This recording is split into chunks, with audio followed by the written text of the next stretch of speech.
morning. I think that you're the brave souls who came. Oh, and this is our water? Did you get water? Yes, Bill got us water. We are here for a long time. We have water. I'm Magali Larson. I'm from Philadelphia. I'm a sociologist. And I guess I'm a very humble activist, too. But I am active in things that sometimes are not popular, such as urban redevelopment and even elections and immigrant problems. We have a brilliant panel organized by Michael Zweig, who will be the first speaker. Michael Zweig teaches economics at Stony Brook and is the director of the Center for the Study of the Working Class. And here is his book, The Working Class Majority. It has a subtitle, America's Best Kept Secret. And it was released by Cornell this January. And Cornell also published a book of essays called What Has Class Got to Do with It? So he will start, but I'm going to introduce everybody so that I then don't interrupt them. The next speaker will be Dr. Mary Gatta, whom I just met. She's a senior scholar at Wider Opportunities for Women, and before that she was the director of Gender and Workforce Policy at the Center for Women and Work of Rutgers. And she has been working on major projects on workplace flexibility and low-wage workers.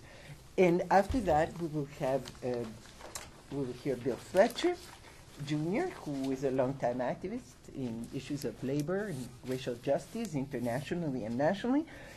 He's an editorial board member and a columnist for the Black Commentator, and it's really worthwhile following him. And a senior scholar at the Institute for Policy Studies in Washington, and the co-author of a book entitled Solidarity Divided.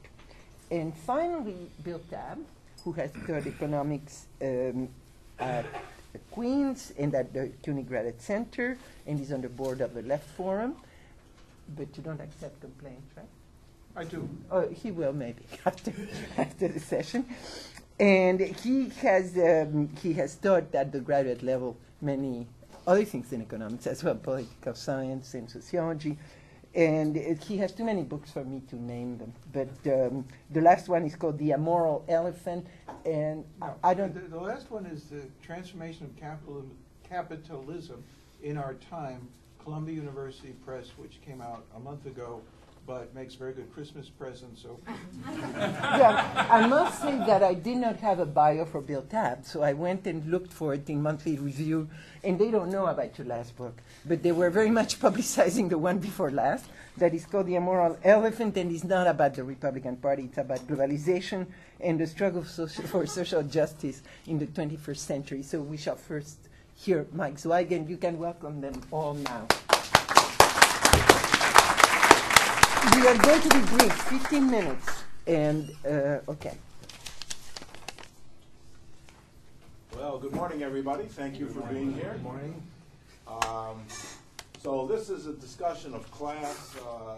We're hearing in the Republican Party that the Democrats are waging class warfare, and this is a terrible thing. We're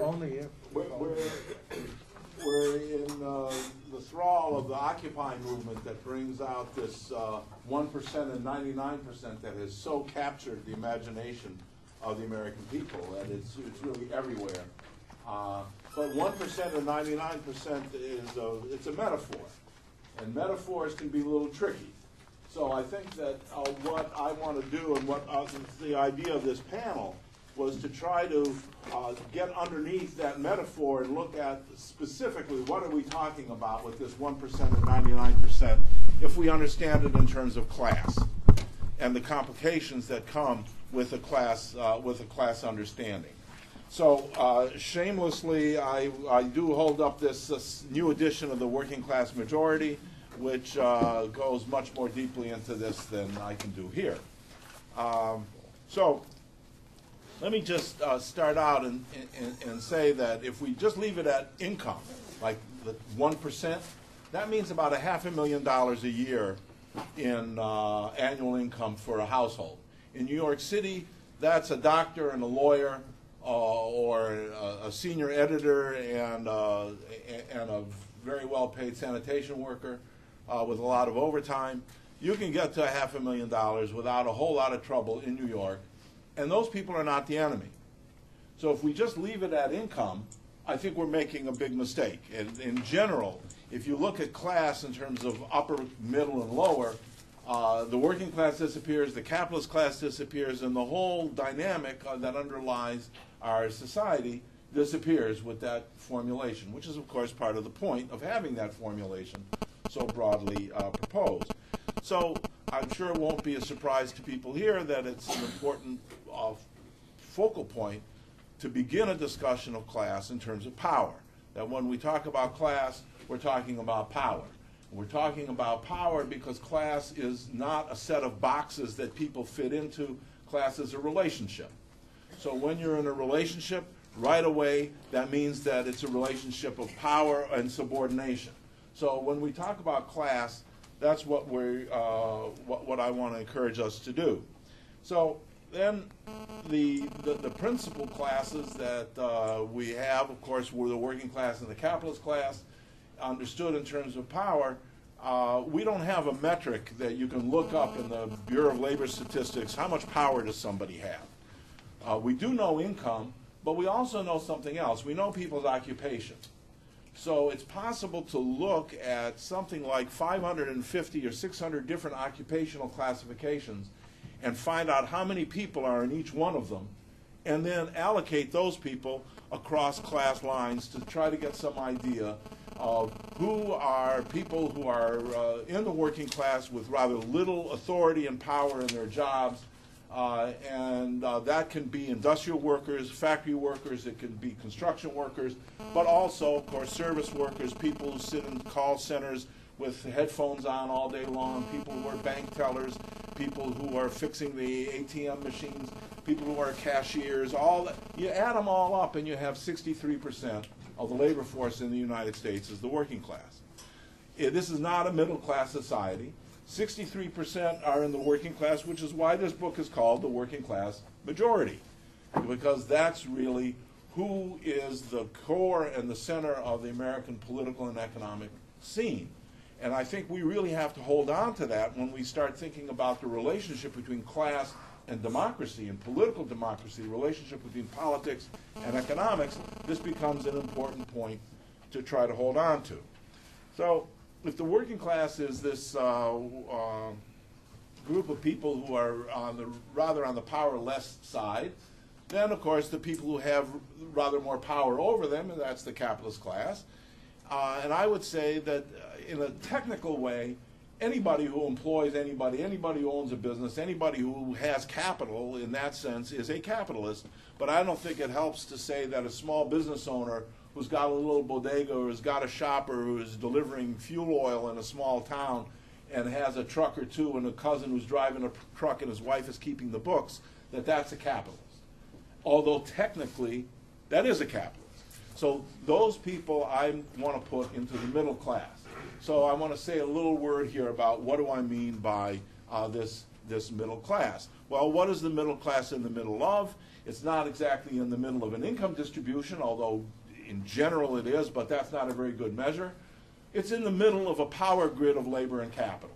So if you look at the experience of the middle class in this country, professional people, small business owners, and managers and supervisory personnel, those elements of the middle class whose lives are most closely associated with the working class have done very poorly as the working class has suffered defeat after defeat and setback after setback in the last 40 years. Those elements of the middle class that are more or less associated with them, like community college teachers or K through 12 teachers in in schools that serve working class kids, or people who are lawyers in legal aid and legal services, are taking it really very tough in the last 30 or 40 years as the class that they are associated with is on the decline. The same with small business owners. When a corporation decides to move the factory to China, the small businesses in that community also suffer from that. The big accounting firms that are also part of the middle class, the senior accountants who are managing that transfer, they do very well because they're obviously part of a middle class that is most closely associated with the capitalist class, and they get the pieces, you know, of the action as they can negotiate from that capitalist class. So when we look at what's happened in the last 40 years with the tremendous change in distribution of income and wealth, that's very well documented. Everybody knows about it. We can talk about it very openly and easily. You look at that change in distribution of income and wealth, and it's tempting to say, well, there it is again. It's the rich getting richer and the poor getting poorer. Well, yes, except that that isn't very helpful. What I think we really need to understand that and to convey that to people is that's the capitalist taking it to the bank and the working class taking it in the neck. That is the class dynamic that's at play in those income and wealth data that are very often neglected, and I'm sure that it's no news to you here, but I'm trying to just say that what's no news ought to be news to the larger society, and we need to take this message out. We need to take this way of thinking out and try to get people to understand these class dynamics in this sense. Now, if we look again at poverty, you know, it's maybe beginning to look a little bit like it's coming back, but really poverty was a big question until the welfare reform of the middle 90s, when we did away with welfare as we knew it, and then the poverty disappeared. It didn't disappear from society, but it disappeared as a political touchstone because the poor were playing a particular social role and political role as a scapegoat, as a target, as the other that could be identified as the source of our problems. Because if you've got a class formulation that says rich, middle, and poor, and most people are in the middle class, when that middle class, really, which we understand as the working class, is suffering, it's looking for a target of struggle. It's looking for, who do you blame? It's very hard to go after the rich because a lot of people think that they're going to be rich. It's a very interesting problem. In 2000, in the Bush-Gore campaign, George W. had a tax plan. And Gore said, it's a tax just for the top 1%. And someone did a study and said, are you part of the 1%? They did a survey. 19% said yes. And another 21% said that they would be in the next 10 years or their children. Well, we can chuckle about that, but that has consequences. So if we want to say rich, middle, and poor, and now the problem is this broad middle is having problems, where's the target of struggle, right? It goes down to the poor. The poor played that role until welfare reform. Then it couldn't play that role anymore. They disappeared, and what came to take their place were immigrants. So that immigrants become the source of the problem. You know why you don't have a job? Because the immigrants are taking your job. You know why the country's in such financial trouble? Is because the immigrants are getting health care and education. We can't have these immigrants. It's all lies. In this chapter 4 in here, I think on poverty, I do a whole analysis of this discussion about immigration and why it's a mistake and why it's wrong and what social role it plays. It's not so easy to break through that social formulation without an explicit class analysis, without explicitly talking about this is workers we're talking about. This is not some marginal other. And I think that in the liberal tradition, we have the discussion of poverty. Of course, the seminal work was Michael Harrington, and what was the name of the book? The Other America. Like, it's not us. Well, I think we need to come back and look at that more closely.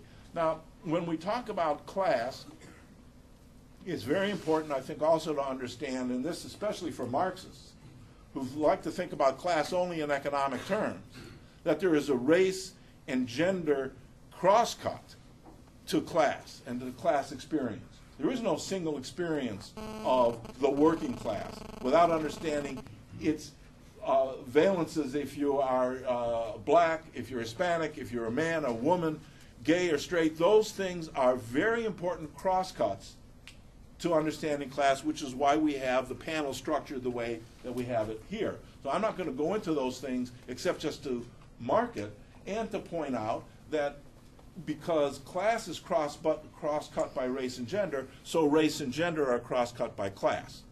And so there's no simple way of understanding the women's movement or the black liberation movement or any other movement among those communities without understanding the class dynamics that are operating internal to them. So in the last couple of minutes that I've got here, let me just call your attention, which you may already know, to this Lewis Powell memo that was written in 1971. Lewis Powell, who later became a United States Supreme Court Justice appointed by Richard Nixon, wrote a memo to the Chamber of Commerce in 1971. Now, it's hard to believe what the political climate was in 1971 that led him to write this memo. Because in it, he starts out and he says, the corporate world is under attack in every venue.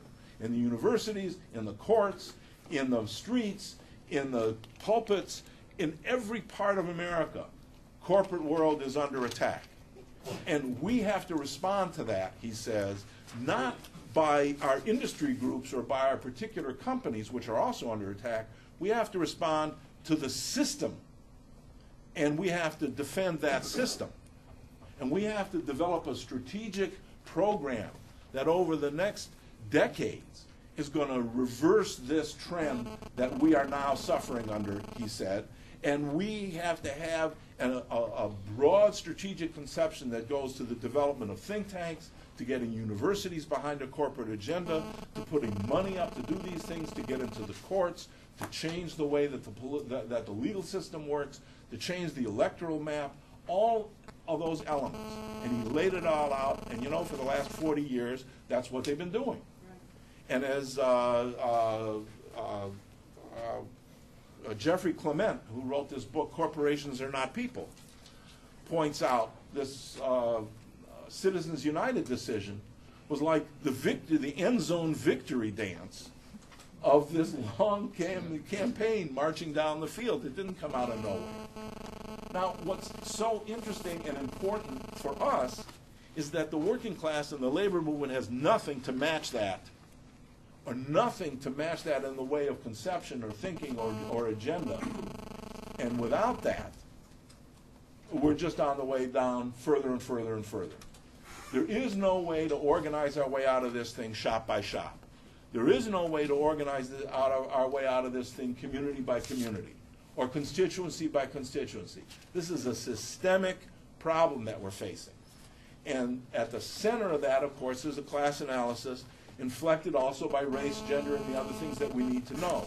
But until we, in the labor movement, which is where I'm based, or in the community movements, in the immigrant rights movements, in the women's movements, in all the different social movements, come at this problem that we're facing together on the foundation of a broad class-based strategic goal and outline and set of policies, we're just going to have a very hard time. So I just want to say once again, I have copies of this, $15. You got to do this. I'm sorry, folks, but I do have these here, and I'll be around to sell them at the end of the session. Thank you very much. Thank you. Mary,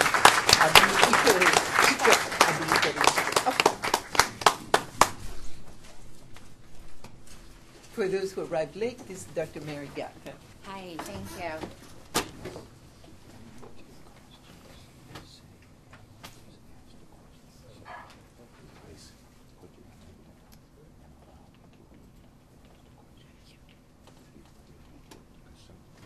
So what I want to talk about is, as Mike framed, we want to talk about the intersections of class, and in particular, I want to focus on gender.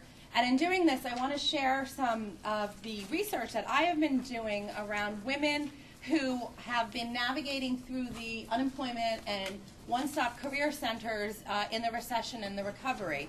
This work actually builds out of a book that I wrote in 2005 with single working poor mothers, and trying to develop education and training for them that actually acknowledge them as mothers, having caring labor, and also acknowledge the role of gender and sex segregation in our labor market.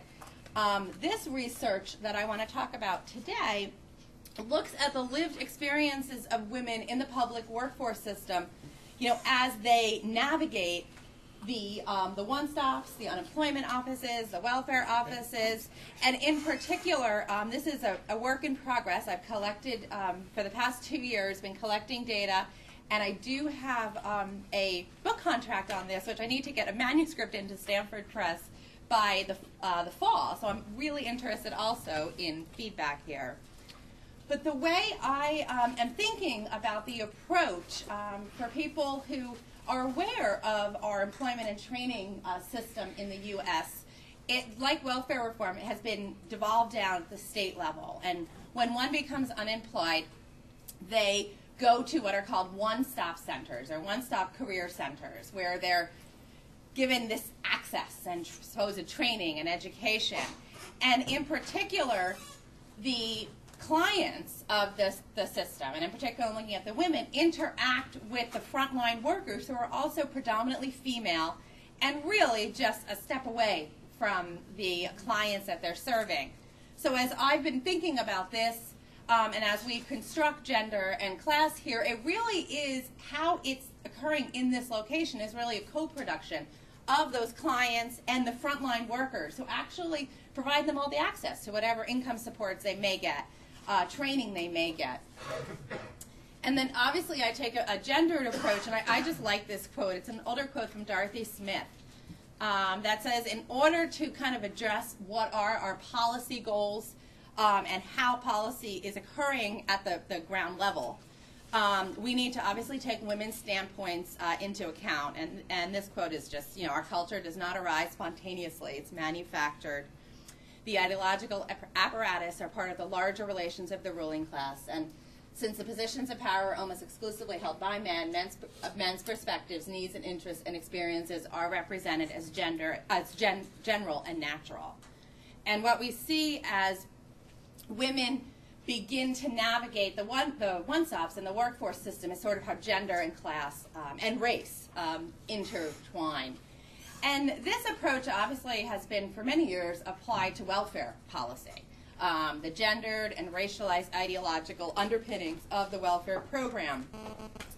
And as part of that, Nancy Fraser has focused on the social welfare system creating a two-tiered system of hierarchy, where Social Security clients are kind of considered more full citizens, but welfare or TANF, temporary age needy family, that's a entitlement program, it's means tested, they're lesser citizens. What's interesting about workforce development policy and employment and training policy is that it is this really ambiguous case. It's not really clear where workforce development clients fall within that. Our current federal piece of legislation that guides the workforce system is WIA, or the Workforce Investment Act. And this act actually, in theory, says universal access, which means that I think there are 6 one-stop centers here in New York City. Anybody could go to them. You and I could go to a one-stop center today, well, tomorrow, and get some type of service. So it's this intermixing location space. Unemployment is an insurance program, obviously, but it's very socially stigmatizing. And when clients become unemployed, and in particular women going into the one-stops, they are often treated, regardless of their education, in particular ways. And workforce policy, like most of our policies, have been gendered throughout history. The New Deal employment and training programs were obviously part of the New Deal, but with a very gendered and racial bias. Women's participation in programs were only allowed to be in 1/6 of program openings in New Deal programs. And only heads of households could receive services. So if women were not the head of household, they could not get access to any of the New Deal services.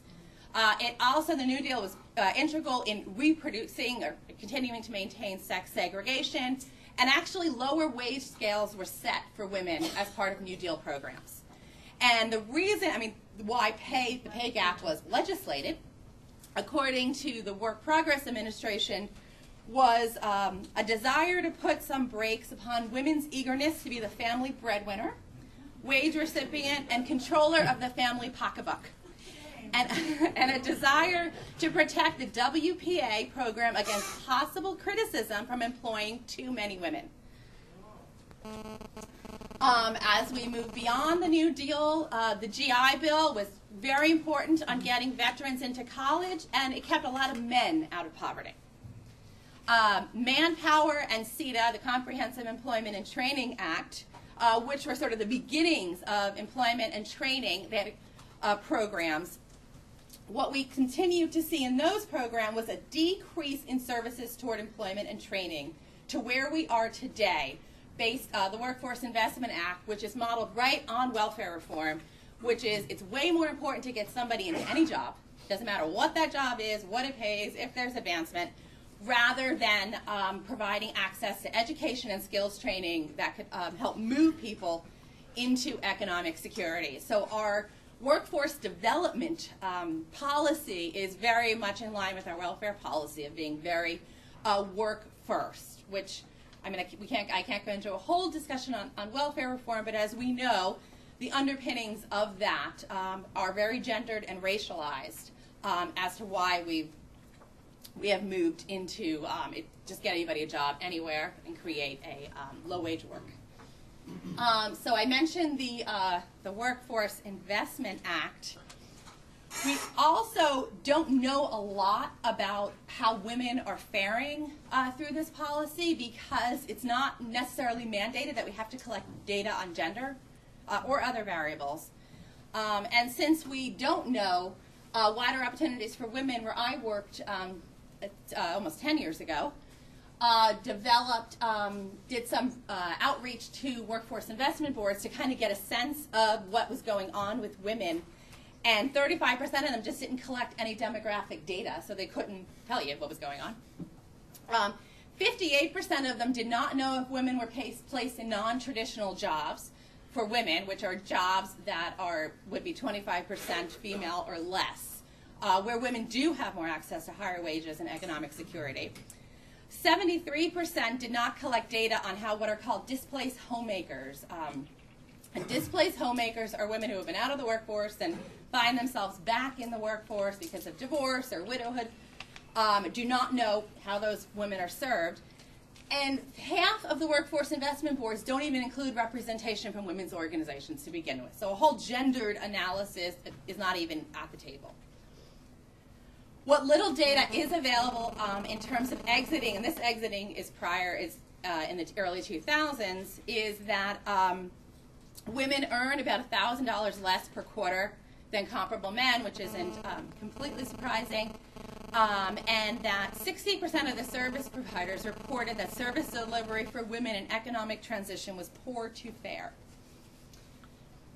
And again, this I think is a good example from that earlier research that focuses on how this is a work-first program. This quote that's up here is from a woman in Vermont who wanted to get training to move into a higher paying job. She was a housekeeper. However, housekeeping was a demand job in that area.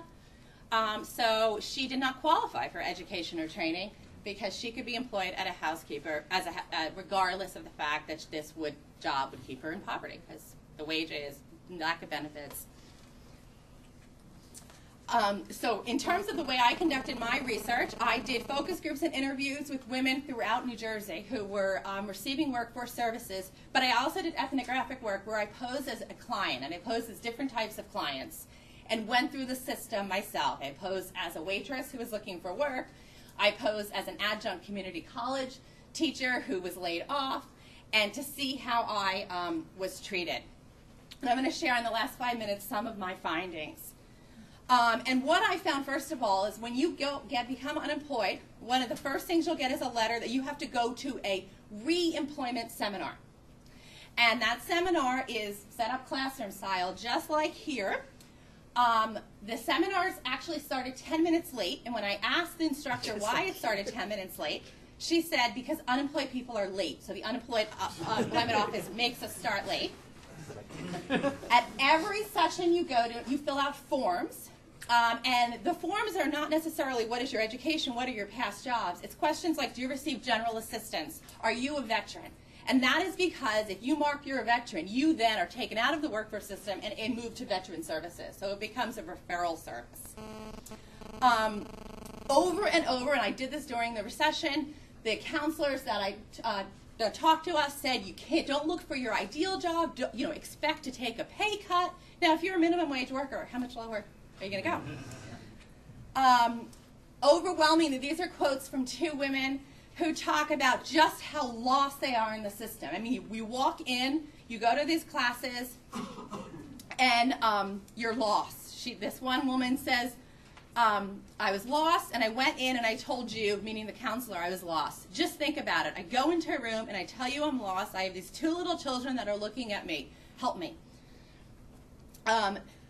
There's so much paperwork that you fill out. At every single session, it becomes incredibly overwhelming, and one of the things that kept talking about over is, you're constantly repeating the same paperwork.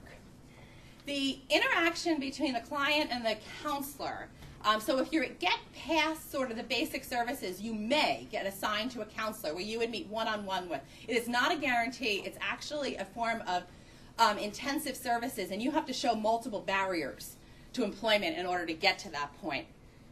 That counselor becomes really, really important in terms of access to other programs, but also in terms of sort of helping you develop your resume, developing you a job plan. The positive, I had some very positive experiences like this one that the client talked about with their counselor, that it was actually a career development. They sat down, they looked at her needs, they looked at the job market needs, and they helped develop a plan. But not all were positive. In fact, many of the experiences were quite negative. This woman says, what a horrible experience that she had. She had worked for 30 years, and it doesn't matter what kind of mood you're in or where you are, you should still treat people with respect. She kept saying over and over again that the counselors would not look her in the eye. And that was a key factor. And I know I'm going through these quickly, but another example that a woman talked about was that she came into the One Stop so excited, but when she left, she was so deflated. And she often wondered, how could this woman have a job when I don't have a job? That I thought was really interesting. The biggest challenge is what passes for services. So what passes for services is you can go on a computer and go on monster.com, and you have been serviced by the state to look for a job. In every session I went to, they started off with a blue card. And they said, as soon as you get a job, you need to mail this blue card to us, because then we can take you off our lines. There's also really kind of a disconnect between the women's backgrounds and the jobs. In one of the sessions I was in, there was a pharmaceutical representative who was laid off. And the instructor said, well, what are your hobbies? And she said, I like needlework. And he said, well, you need to go to Michael's Crafts to hire. For those of you who probably know Michael's Crafts, it's a retail job. The other big thing is the assumption is that the people that are coming there need to be made job ready, even though many of them have worked for decades. And the issue is not perhaps that people don't have the education or the skills training, it's that they're not job ready. So it's soft skills, it's interviews, it is helping to dress for success, as opposed to looking at, okay, what are your skill deficiencies, what type of programs can help you get access to jobs. So it really is a crafting around the individual. And my time is up, so I will end on that. Go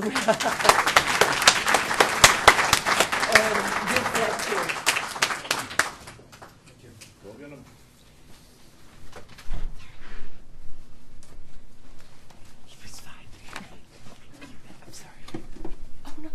Good morning.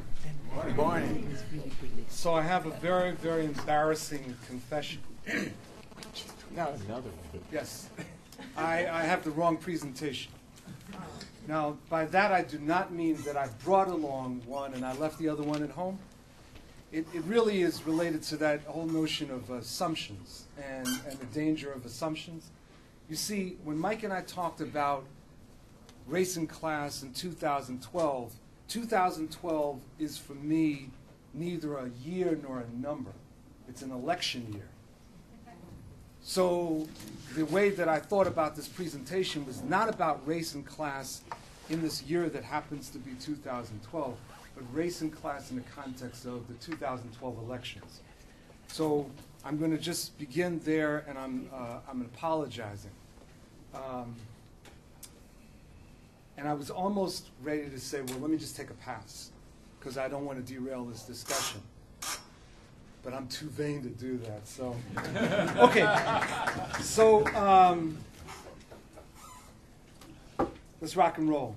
The 2008 election of corporate liberal black president created a series of cascading problems for all classes in the United States.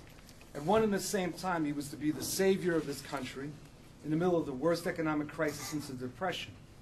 African Americans largely looked at him as someone to reverse the years of the white backlash. Latinos and Asians in tremendous numbers voted for him, looking at various possibilities for a different country. And many whites finding themselves so desperate that they finally had to throw the dice and vote for a black man. Large sections of Capitol had lost faith in the Republican ability to not only contain the collapse, but also to head off the popular rejection of neoliberalism that was emerging. And everyone but Capitol saw in Obama what they wanted to see. Actually, I think that Capitol had a largely accurate idea as to who Obama was. Obama's efforts to save capitalism, much like Franklin Roosevelt's, focused on addressing the needs of capital. At the same time, they involved government expansion, which is antithetical to all that the right believes, except when it comes to the military. Additionally, much of Obama's constituency needed to be addressed by reforms that in essence involved some level of redistributionism. This redistributionism was an anathema to that section of the white population that believed that they and only they are the legitimate recipients of any sort of governmental assistance. Thus, we experienced the Tea Party revolt, a revolt that was less about government, as it now turns out through some interesting studies, and more about the deserving versus the undeserving populations. I'd add here that there are very interesting parallels with the era of Franklin Roosevelt when it comes to these matters, except when it comes to the question of the left. Because in the 1930s, the left, an activist left, a point that Rick Wolf made yesterday in a panel, was involved even in an era of a Democratic president and a Democratic Congress, was involved in pushing the envelope and raising all kinds of struggles. After 2008, the left and much of the left and many progressives largely took a pass and did not seize on the opportunities to push the envelope at all. The right actually followed a path very similar to the right in the 1930s, including an element of the right in the United States that started flirting with the idea of a military coup against Obama, most centered in this kind of weird formation that most of us in the East Coast and in some of the major cities have never heard of, called the Oathers. The Oathers, O-A-T-H-E-R-S, a group that started secretly organizing in the U.S. military and police services to essentially develop a cadre of people that would be ready to move when necessary. And as I said yesterday, think 7 days in May. Oath takers, no? They, Go ahead, sir. yeah. To a great extent, 2012 is about this entire contradiction. It is playing itself out in many respects, including voting rights with Republican voter suppression and the discussion of the alleged illegitimacy of poor people voting, as well as the issue of taking on healthcare reform. And it's in that sense that particularly we have to thank Theda Skocpol for her study of the Tea Party movement to understand that really bizarre sign that many of us saw and laughed at in 2009 that said, government, take your hands off of our Medicare. And I know at the time, most people that I ran into said, these guys they're clearly lunatics, right? Government, take your hands off of Medicare. But what the Scotch poll was able to ascertain, and which is why it's wrong to look at the Tea Party movement as anti-government. They're anti-government for most of us. They're anti-government for people of color. They're anti-government for young people. They're not anti-government for themselves. They believe that they are the deserving population and that government should serve them. That's very different from crypto-fascists like Bachman.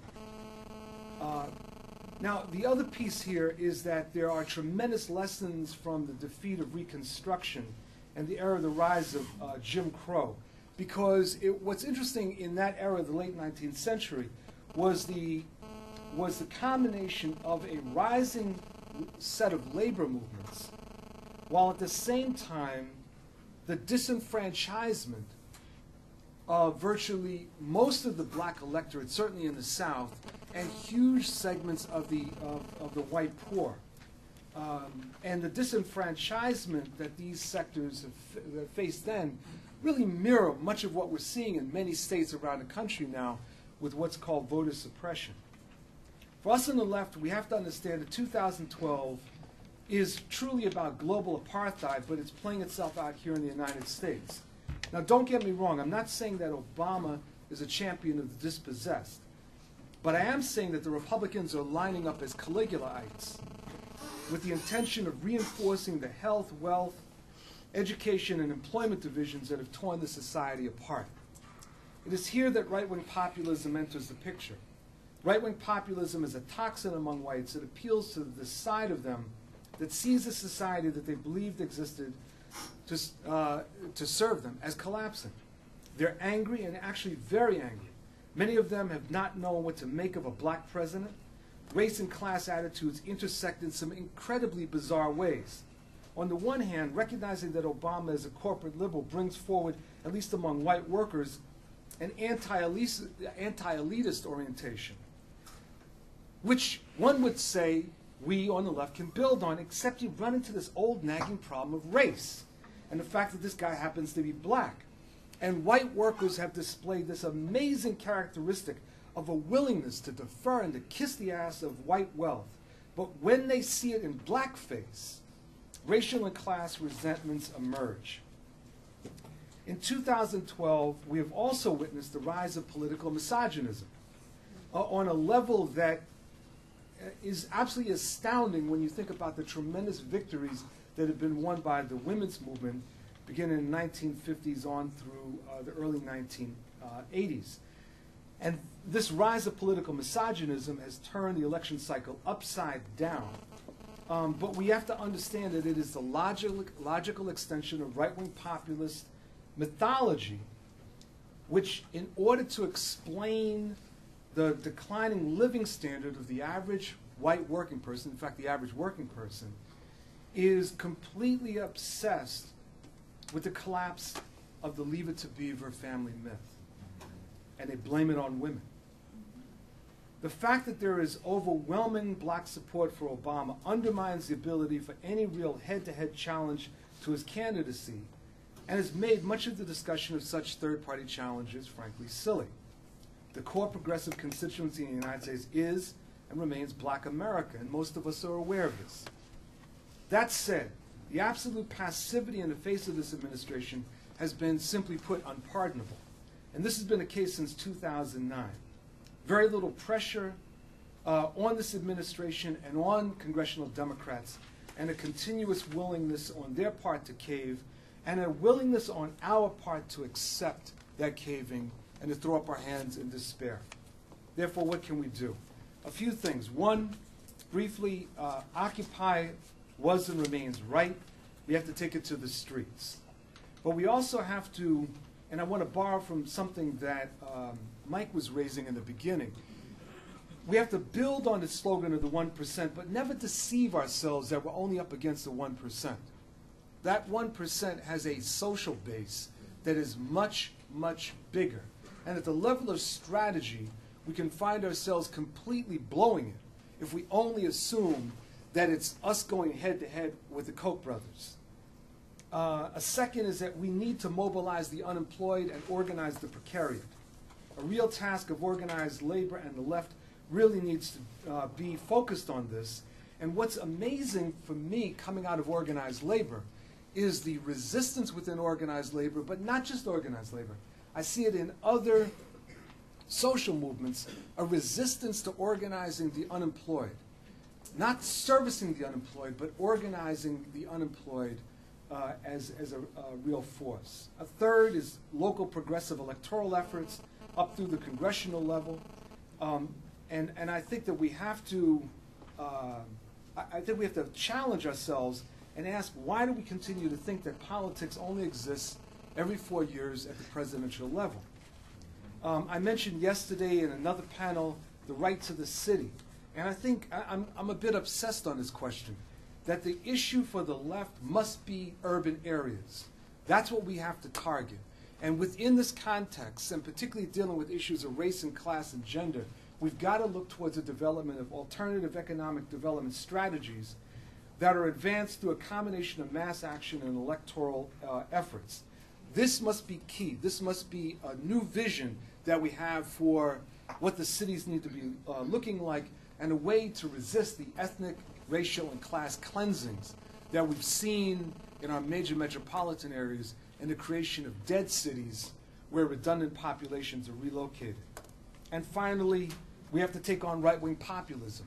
And on this question of right-wing populism, and many of you who've heard me speak before know that this is another obsession of mine, the point is that there's no compromise with right-wing populism. There's none.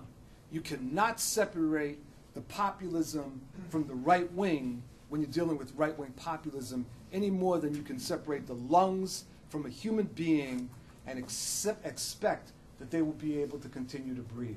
Thank you very much.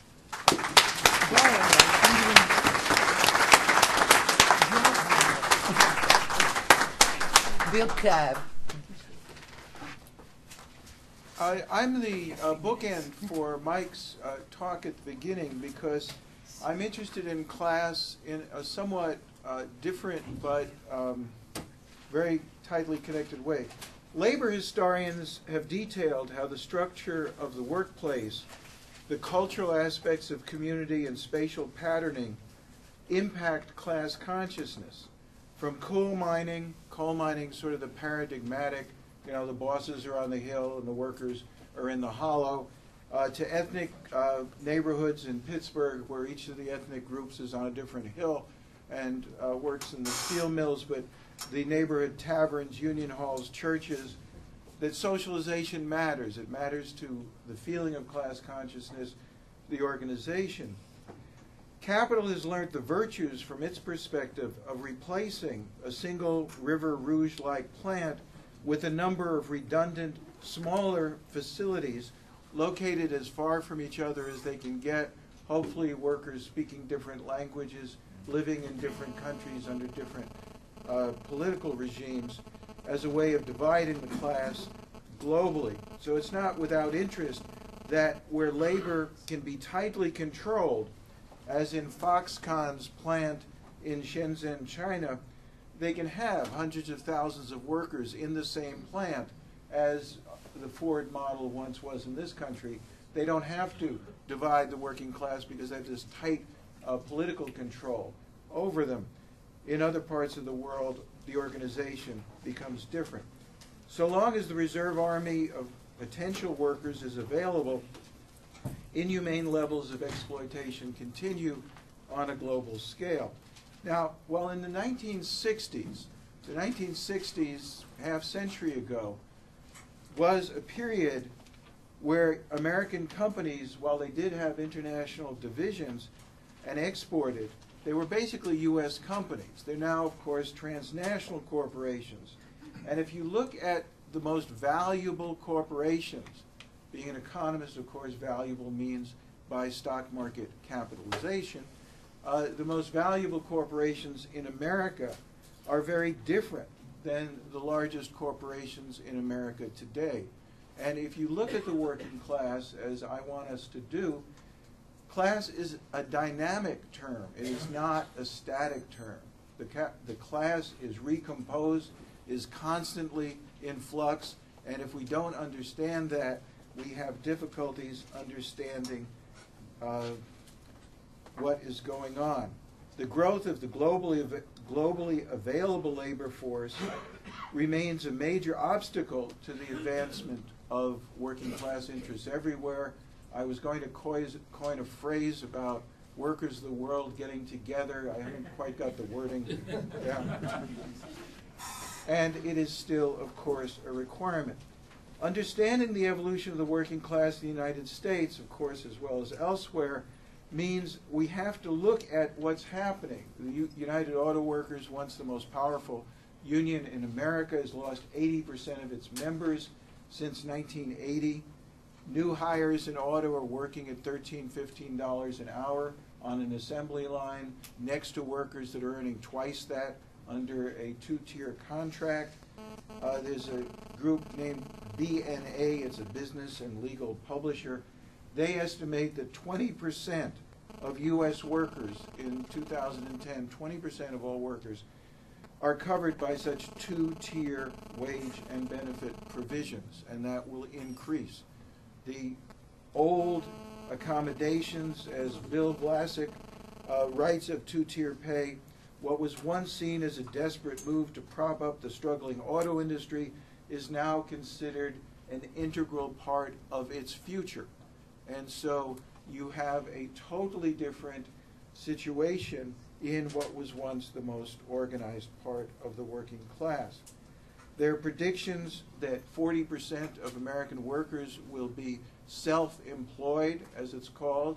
Your UPS guy who delivers your packages is self-employed, because what corporations have done is they have reclassified workers so that they are contractors, no longer employed by the company directly. In the warehouse where your stuff you order online comes, those workers are not hired by Amazon. They're hired by 20, 30, 50 subcontractors. While the worker has been working in that wholesale distribution center for 10 years, they may have worked for 20 different subcontractors, because Amazon does not want to be the employer, although it controls all of these labor subcontractors. It is a totally different organization of work than we are used to, and we must face that. So thinking about class and politics, we need to look at the difference between the America of the 1960s, where the largest employer going in order, let me just give them to you, was General Motors, the Bell system with its telephone monopoly, Ford, General Electric. That was a General Electric that made things, that didn't get most of its profits from finance. U.S. Steel, now USX. Okay, a half century later, the largest employer in the nation is, of course, Walmart. It is followed by Kelly Services, the 10 people, second largest employer in the country. IBM, which is now a business service company, not a computer company. It's sold off its computer stuff. UPS, the parcel deliverer. McDonald's, and Yum. Y-U-M, exclamation point. You know them as Taco Bell, KFC, and Pizza Hut. These are the most valuable corporations in America. Their workplaces are small, dispersed, non-union, almost exclusively. And the number of employees working in the 2010 largest corporations are roughly twice the number as those employed in the industrial giants of 50 years ago. But employment in the former giants was characteristically for life.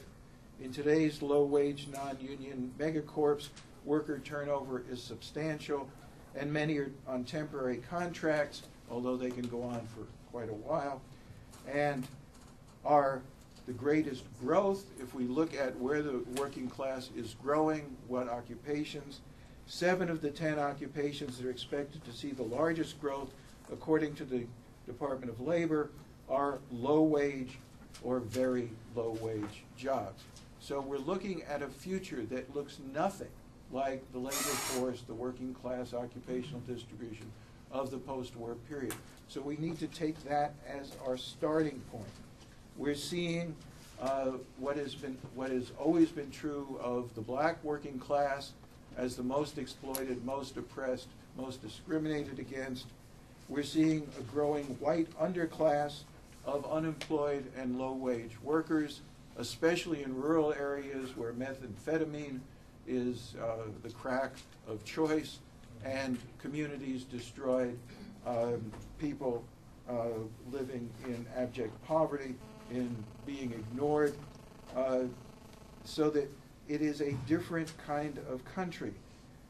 Breaking down Michael's working class seems to me to be very important. In doing this, and I'll get as far as I get in the talk, and Magali will cut me off, but I want to start with Marx.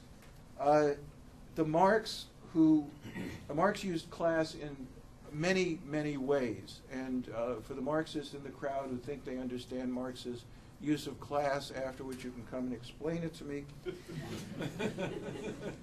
As I read Marx, the word's meaning shifts.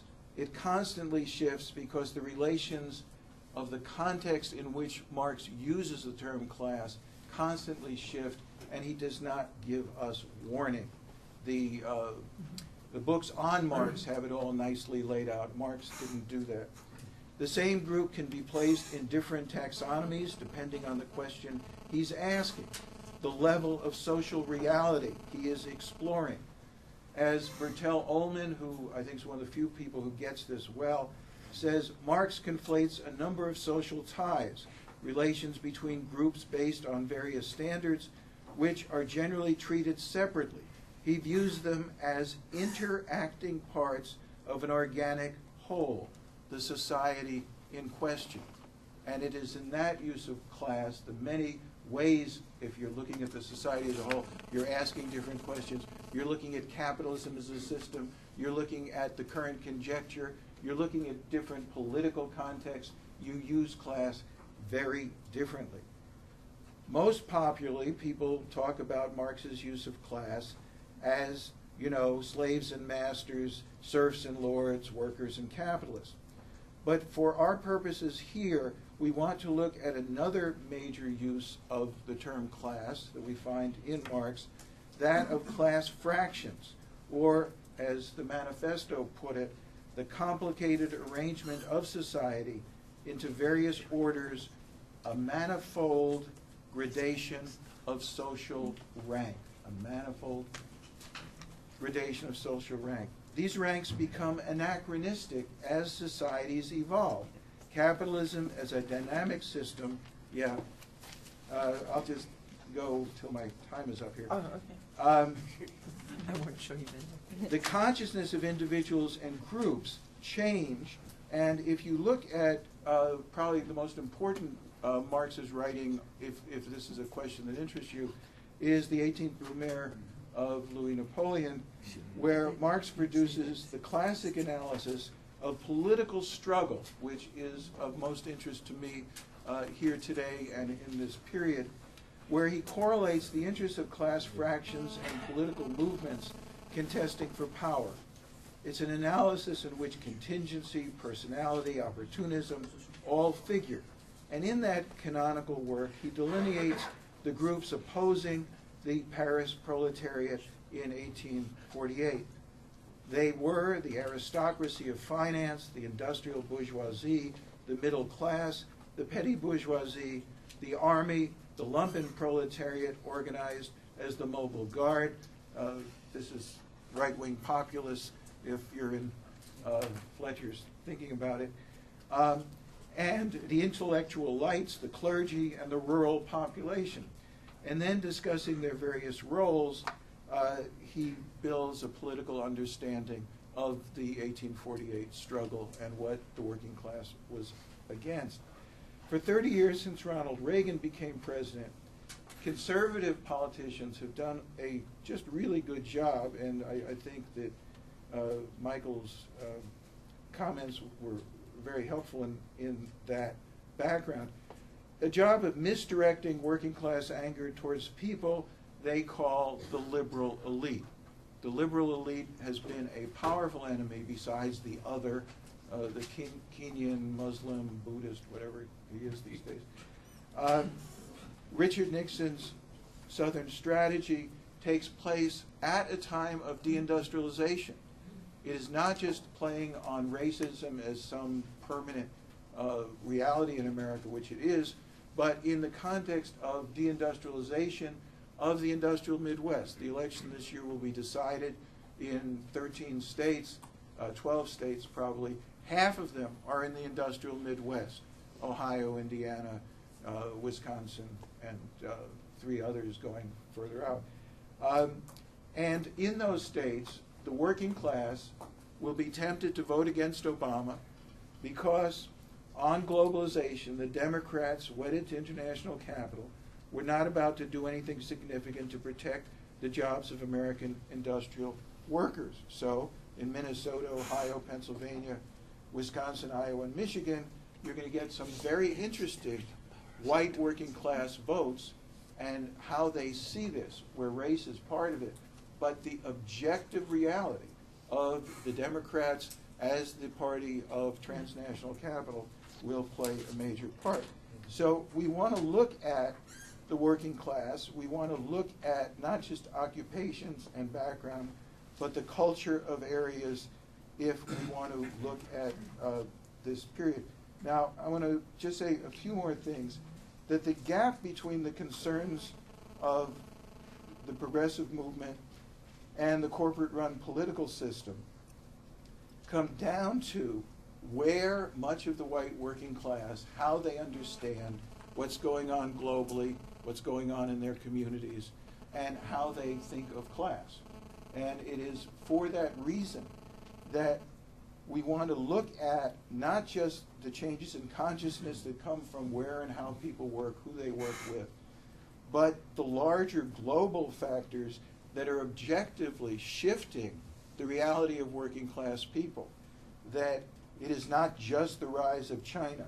It is not just the demographic shifts in the United States, where we will, in not many decades, be a majority-minority community, where white people will be in a minority of the country as a whole, where Hispanics, blacks, and Asians together will be the majority, where the effort to kill government, to reduce the state and the welfare state, and to return us to the laissez-faire kind of capitalism that you see in this recomposition of the working class, and how so many people are being pushed into marginally paying jobs, jobs that are difficult to organize.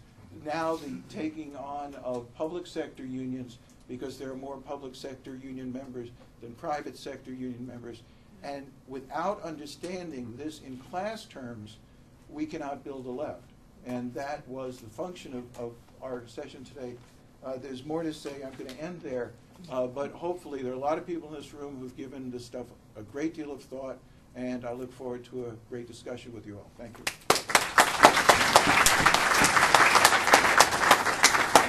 Well, we have, thank you, Bill. I'm sorry I had to cut you off.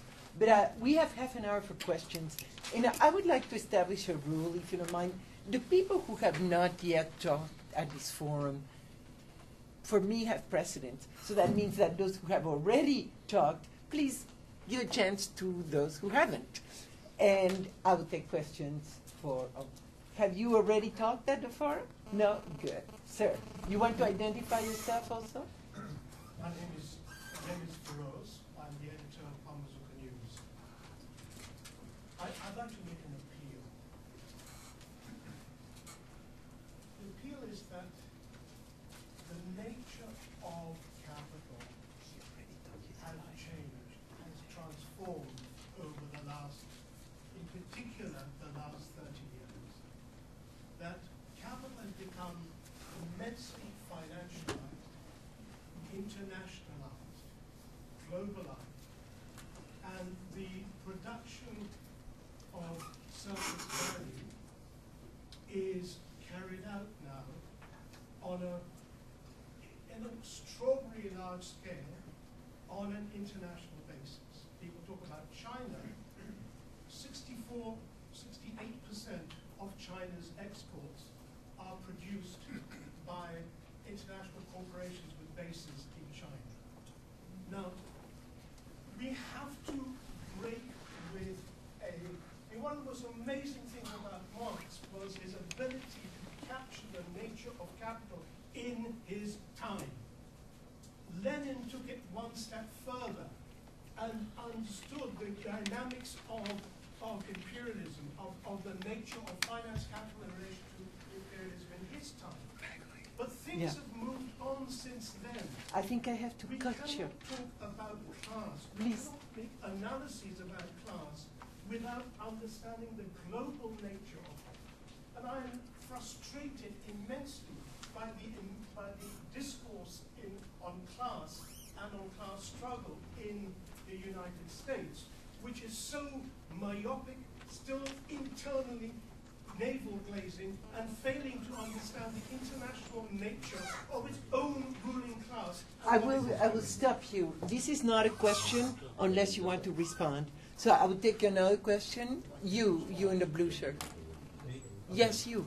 This question I think is mostly for Bill because he's done a lot of organizing. We have a rule when Fletcher and I are in the same speaking. You He use is the last name, Fletcher Archie. and I am Tabb. It makes life easier for all of us. Okay. How do we use the term working class when we're talking to people in the workplace, when we're organizing? I know I'm a teacher and I'm forming a caucus in my union. I have a lot of difficulty talking about class. Some people like to hear the term and they latch onto it very quickly, and others are kind of taken aback by me and don't want to talk to me for a few months afterwards. So, and that's partly me, I'm sure, but I'm just wondering what your experiences were with that and how you go about, and how successful you were. I think that, Bill, you should answer right away because this is a question for you. I basically take a page from Zweig's book. I mean, so part of what I think we have to do, I mean, I just confront it directly. I mean, I don't back away from that term. And there's certain terms I don't use, like working families, right? Which was constructed in the 1990s as a way of avoiding a discussion of class, right? So I talk about working class or working people, and what I've found is that it generally does resonate, even though there are many people that might be to some extent uncomfortable. You? Hi, I'm Christina. I would like to pick up what you also said and transform it into a question because I think the point itself is interesting. Like Tabb talked about how the recomposition of class, and the question would be how can we tackle that on the global scale that the class is recomposed. So, and what consequences are there to draw from the discussions? I would really very much like to hear. This is a question to the panel, to Bill Tabb first. Magali, let's take a bunch of questions. Okay. Then, yes. Yeah, I would just like to say also, to add to the question about global understanding and in particular the white working class in the Midwest, because I come from near Pittsburgh. And I have to slowly coax my people into being willing to have a global perspective. Because I live in an area where the steel mills closed down in the 80s. So we've been in poverty for a long time in my area, and people are very focused and very vulnerable to right-wing populism and very focused on their own individual needs. But I, as a leftist, understand that their problems have a global basis. And I try to slowly bring them information that they can receive. I have to do it in a way that they can receive it. I can't tell them anything. So I just have to stand beside them and figure things out together with them. So anything that would come out of this forum or left scholars that would help me personalize that information so that they can receive it and me and them can digest it together is very good. Well, this is very concrete, very good. Is it, let's see, I have three people over here. I'll take the man with a beard, and then you and then John. You haven't talked, John? Just quick. Yeah. You, sir. I'm sorry. There was a gentleman with a beard with his hand up that I saw. Well, maybe you didn't have your hand up. Was it, then I'll go to you. Yes. Yes. There. I saw somebody there. Thank you for standing. Okay. Thanks very much for your comment, Rose. I think that internationalization of things is very, very important. It also links up with what a friend from Pennsylvania is saying. I'm from Detroit, and I know the same problem exists. Yeah. And we are dealing with this sort of racialization of, people's ideas about who the deserving and undeserving are and their attraction into the right wing. I mean, my parents and my father, who, passed away recently, joined the Tea Party. It was, revolting for me as a lifelong leftist. So tools for how do we begin to translate, these larger picture discussions into language that people with these kind of right-leaning tendencies, who are not the activists or whatever, but just the ordinary Joe, will actually be able to hear, so we can begin to, move them into a larger picture. And just a slight link to the question, to the bill, because I know he was to Fletcher. The electoral side of it is that. Yes, Fletcher. I'm sorry, go Fletcher. Moving to the electoral side of it is, I hear you about why we see this right-wing resurgence against a black president, but at the same time, we know where Obama is standing in terms of corporate power. I don't want to see a situation where we feel hijacked by a need to push back against right-wing populism that is of a racial nature into siding with, global corporate leanings because it comes in the form of a black president. Okay. I think, yes, you and then John Mason. Yes. Me? Yes. So I want to also emphasize this global picture. And please be brief. All the questions are going in the same direction. If we can stop taking questions, I would be happy. I'm also coming out of Pittsburgh and working with Occupy and trying to build coalitions among labor and other groups. And what's interesting is, and my question really is, how do we think about organizing structures that can build solidarity at this particular moment in history? So in Pittsburgh, the steelworkers don't have local members really. They can't turn out members, and they're thinking about their international. The service workers are fighting each other, different unions in Pittsburgh. And then we got to build alliances across community groups. But then this bigger background is the decline of the United States, which is happening and also affecting the resurgence of the right, but will also make it more difficult for us to build solidarity. So how can we think about new kinds of organizing structures? Very concrete questions about organizing and tools. John, if you add to it. Very quickly, I just wanted to observe in a globalizing spirit that this is not only a presidential year here, it's also a presidential year in France. And it's very interesting to compare, say, maybe the Midwest with northern France, cities like Lille, which used to be a socialist stronghold, where we've seen strong inroads by the National Front. And they have a much smarter version of Michelle Bachmann in France. Her name is Marine Le Pen. Smart and funny. And what she's pushing is this discussion of protecting French jobs, French industry.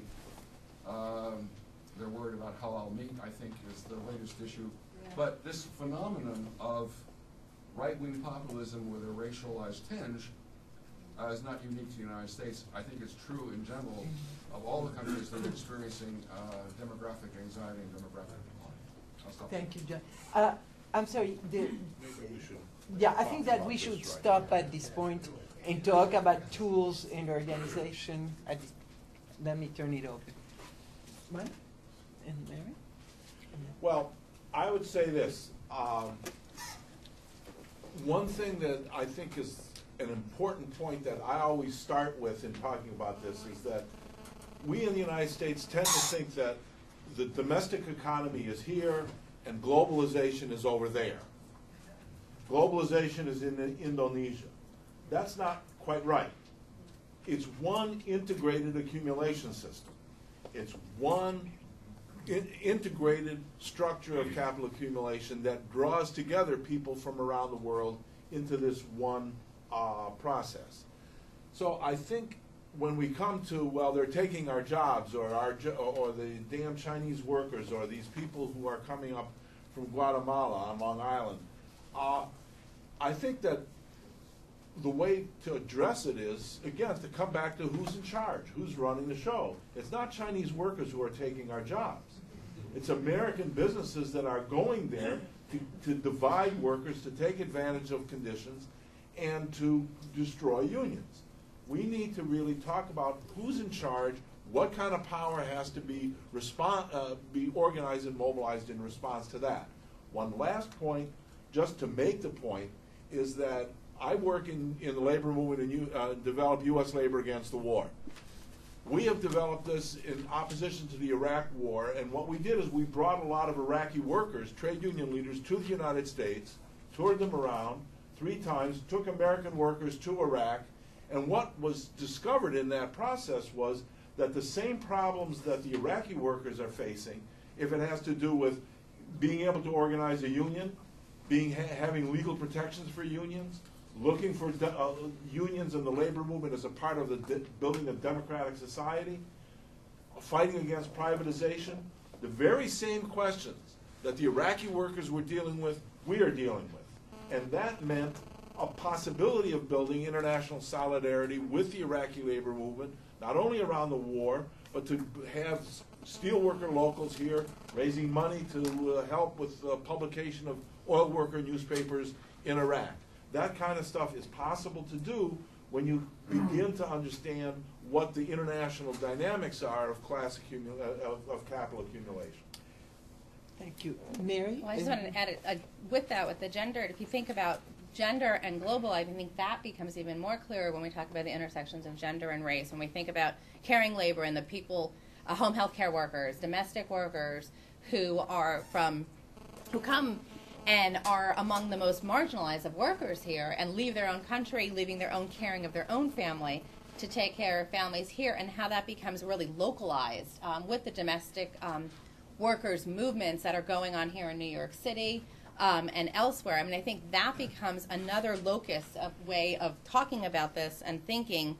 And I would also add with the Midwest, and I'm blocking on the woman's name, but it's the woman who, Michelle Duggar, who just had has that television show with all those children, just is giving talks right now to women throughout the country, saying that you don't want to be economically self-sufficient. This whole return to what's going on in terms of these, I forget the actual framing that she's using, but she's using words to other women, whether they're women in the Tea Party or women anywhere, saying that you don't want to be economically self-sufficient, that your goal is not to work, your goal is not for economic power or equality in the home. So, and these are happening, as we speak.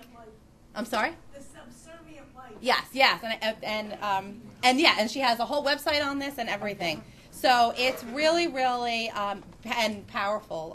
But I think in terms of the global, I think it's really important to understand with gender around the caring labor and how we displace that to more marginalized workers here who lack those securities and benefits. Bill, would you like to? There's sort of 2 levels of this. One is just basic facts that knock people over when you tell them. So that Mitt Romney's tax returns, I find, is a great way to start talking about why we have to fire teachers. And we have to fire teachers because he avoids paying taxes legally. And that the corporations that he reorganizes fire workers, lay them off, and make him, $100 million richer. That unless the focus is on capitalists and capitalism, people don't see it. They hate down because they fear up because they don't understand the system. So that, I'm sorry, Raina? Or they want to be up. Or they want to be up, but I think people understand the American dream is over, that the right wants to go back to the 1950s, as people have said. you can't go back, you can only go forward. And just a few numbers on how many millions of jobs transnational corporations have destroyed in America, how many jobs they've created abroad. I'm less comfortable with that because it pits groups of workers against each other, which I don't like. But the transnational capital basically is destroying the American working class. It is forcing down, the wages haven't gone up.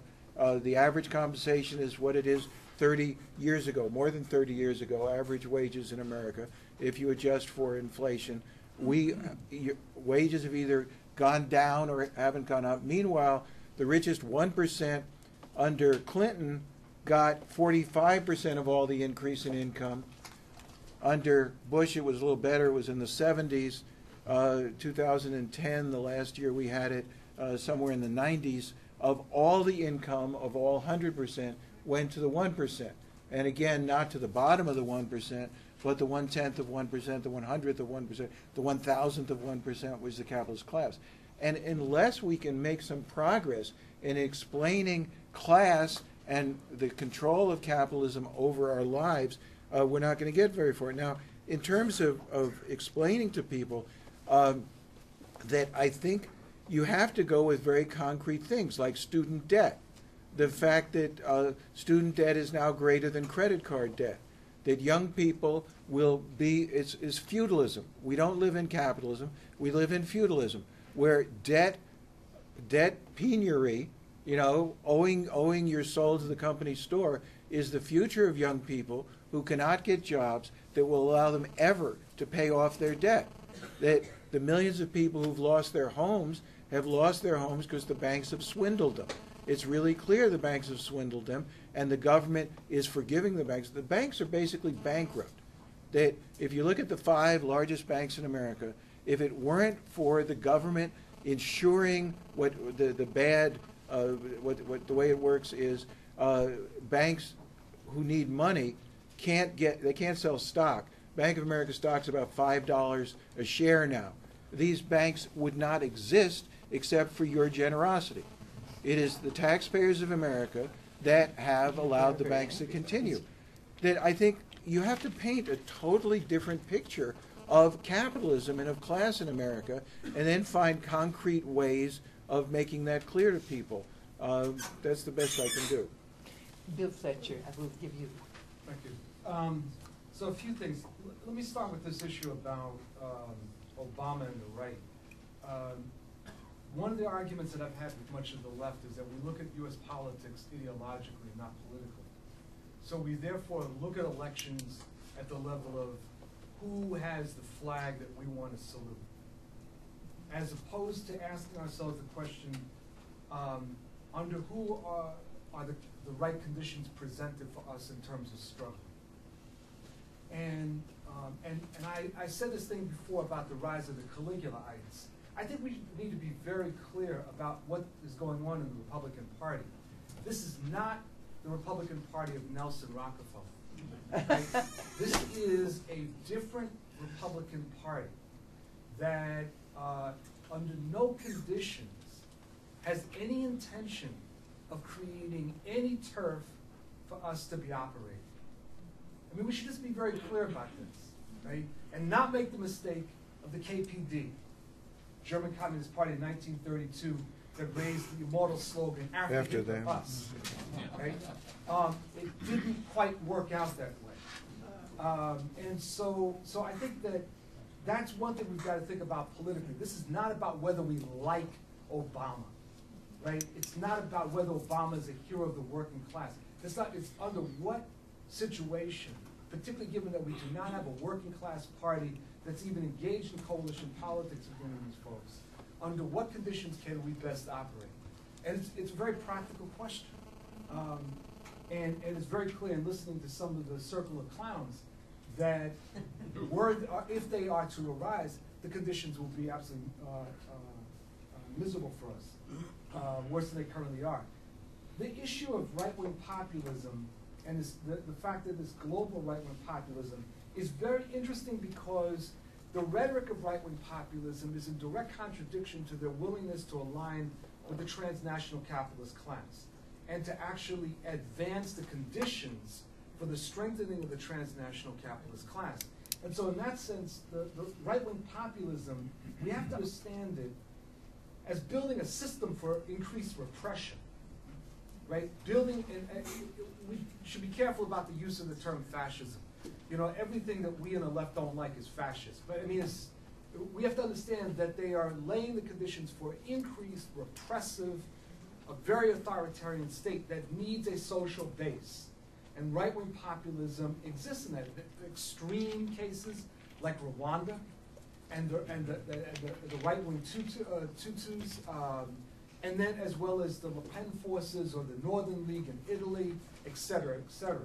So we need to understand this real contradiction between their rhetoric and what the reality is in terms of what actually they're trying to create. But they're playing off of, someone mentioned these changing demographics. The changing demographics in the global north, and the fact that the results of imperialism and colonialism are coming back in the form of immigration. And this immigration is taking place, immigration has been taking place for a long time, but the immigration is taking place at a point when domestic industries are collapsing, so the industries that would have otherwise been available there for low-skilled or semi-skilled so-called domestic workers are evaporating. The restructuring of capital encourages these immigrants, right? And the right wing looks at this and they play off of this. And insofar as we on the left do not have a way of speaking about this global phenomena and a way to borrow from Feroz, a way of really sort of internationalizing this discourse, we fall prey. We can't answer this. And that's why I ended my remarks earlier by saying we can't separate within right-wing populism the populist rhetoric from the right wing. Because the right wing completely understands what they're doing. And they're playing to this anger, this despair that's arising. But their solutions are not solutions. And to this last thing about what part of what we can do is that this issue of education that we, particularly in the union movement, but also in other mass organizations, have to engage in with regular people. It's a discussion with people, not simply putting stuff up on the web or circulating flyers, but it's a real discussion about why people perceive certain things, how they perceive it, how they live the American nightmare, right? And then for us as good educators and organizers to be introducing broader information and analysis about the global context in which this is taking place. There is no silver bullet. I mean, this is one of the problems in organized labor, where the leaders keep looking for a silver bullet to stop the growth of right-wing populism within our ranks. There is none, right? The answer has to do with an internal education and a political practice, and the political practice really involves who we identify as the enemy and being willing to take that enemy on. Thank you, Bill. I think I got a question here. Oh, finally, you raised your hand again. But I'm sorry, you, and that's it. I want to get back to the gender. And be brief, please. Right. Yes. I want to get back to the gender issue with a couple of anecdotes. My first job as an economist in the field of labor was in the spring semester of 1961 at Rutgers University School of Labor, Industrial, and Management Relations. And my job was to interview, I was working, a graduate student was working on her PhD on why women work. This is 1961, mind you. And people thought this was absolutely crazy, but I got a paying job to go out into the New Brunswick area community and interview women workers. And it was an incredible experience. I think we have to come to the point because I have a question. And then most of the women who were working in factory jobs were there because they had been hired during the war when there were no men. And then I transferred to talking to bosses. Can you make a question? I'm sorry, I will have to stop you. Can you make a question, so that the panel can answer? I just wanted to out of time. Well, then we're out of time. I'm going to take your question, sir, back there. Yes.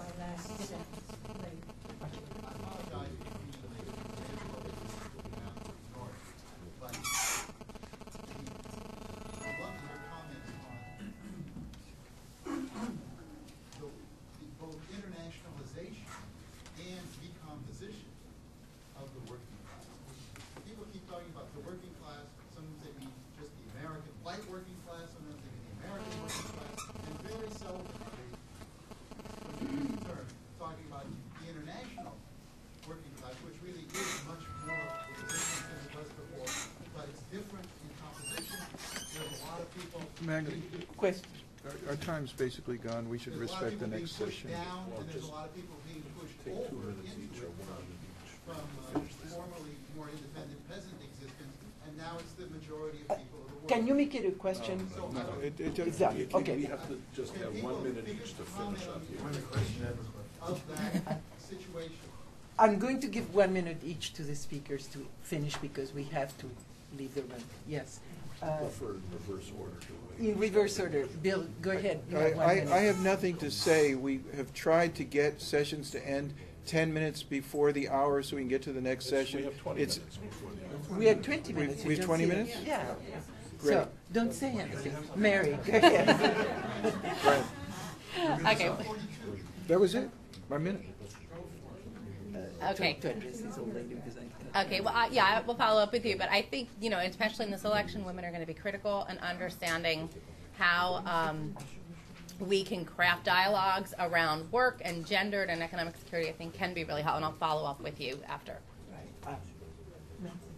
I want to say one word, is that elections are an occasion of discussion. I work with immigrants. That's when you get them, or believe me, in church, for the sister from Pittsburgh, I'm from Philadelphia. Bill.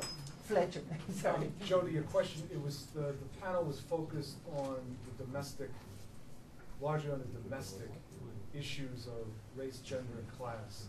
And before you came in, one of the issues that was raised by Feroz and some others were about some of the global implications. But the panel itself was had been organized around a look at the domestic race, gender, class question. Well, look, there's a very rich agenda here. The question of the global structure of class reproduction, what Bill's point I think is very important, that class is not just a static thing. Classes are reproduced, the society is reproduced, and as it's reproduced, it changes over time. The working class that exists today, everybody's going to be dead in 100 years. There's still going to be people working. There's still going to be people making decisions. Those things are going to be reproduced over time. So we just, it's an ongoing saga, and I just want to, and just, again, I have to do it.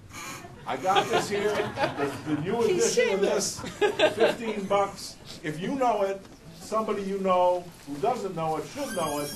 Pick one up, please. Carry it. I'm going to order it. Order. Well, thank you very much. I'm so sorry I cut you out. But, you know, if the questioners talk as long as it's